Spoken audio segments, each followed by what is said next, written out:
Ayan, madami yung linuto kong suka. Di ba na putulin, ma? Hindi na. Ayan, siya mga lodi. Okay na? So, ito na. Mag-ano naman tayo ulit. Magluto. Igisa muna natin tong bawang. So, hindi na pala ako nagamit dito ng sibuyas kasi may buntis tayo dito. Bawal sa kanya. Ayan.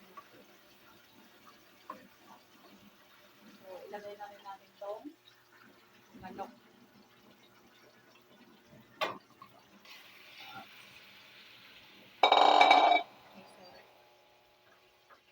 So, ayan mga lodi. So, ipos mo muna yun. Lodi, so ilagay ko na to sa tanghon. Tanghon soup ang ulam natin ngayon. So, ayan. Madami yung linuto kong soup. Di ba na putulin, ma? Hindi na. Ayan, siya mga lodi. Ang ating ulam ngayon sa tanghon soup. At ilagay na natin. Sa tanghon soup. Lagyan natin ng sili para mabango naman ang ating ulam.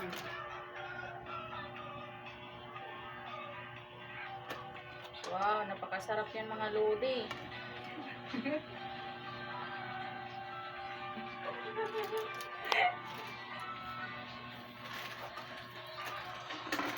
Kabuha nga na ba?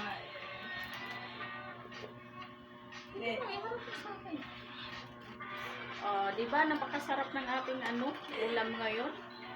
Sa tanghon soup. Oh my God. Ang ating ulam ngayon. Takpan muna natin. Ay, ilagay na lang natin ito. Ayan, pechay. Pitsay. Kasi,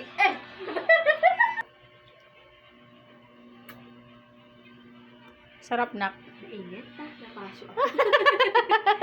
Napasok ka? Wow. So, ano pang hinintay natin? So, kakain na tayo. Go, go! Kasi luto na nga. Ito yung ulam namin sa tanghon.